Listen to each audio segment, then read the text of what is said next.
Jean, chapitre 15. Je suis le vrai cep et mon Père est le vigneron.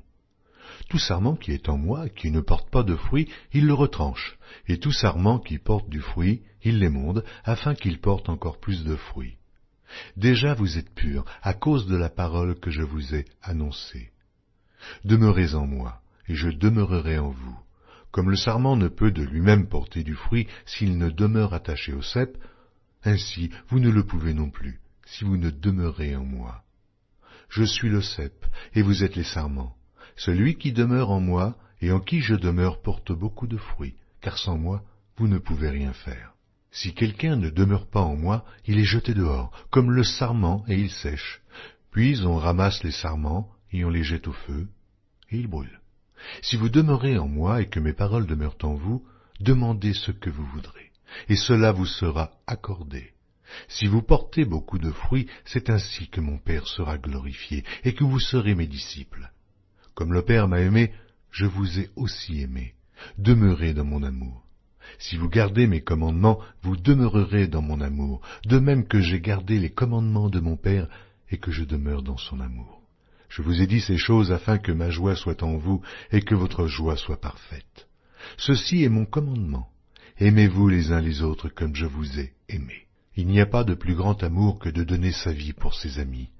Vous êtes mes amis, si vous faites ce que je vous commande.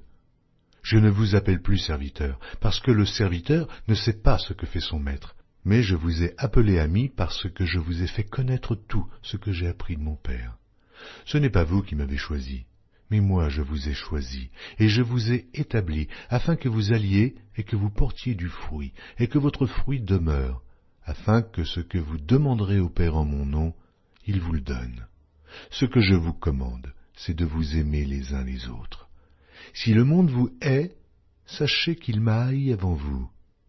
Si vous étiez du monde, le monde aimerait ce qui est à lui.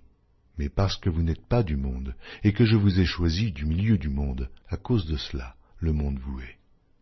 Souvenez-vous de la parole que je vous ai dite, le serviteur n'est pas plus grand que son maître. S'ils m'ont persécuté, ils vous persécuteront aussi. S'ils ont gardé ma parole, ils garderont aussi la vôtre. Mais ils vous feront toutes ces choses à cause de mon nom, parce qu'ils ne connaissent pas celui qui m'a envoyé. Si je n'étais pas venu, et que je ne leur eusse point parlé, ils n'auraient pas de péché. Mais maintenant, ils n'ont aucune excuse de leur péché. Celui qui me hait est aussi mon Père.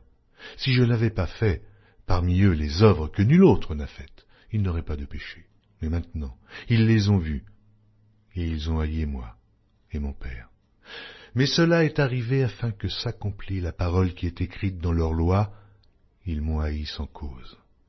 Quand sera venu le Consolateur, que je vous enverrai de la part de mon Père, l'Esprit de vérité qui vient du Père, il rendra témoignage de moi, et vous aussi, vous rendrez témoignage parce que vous êtes avec moi dès le commencement.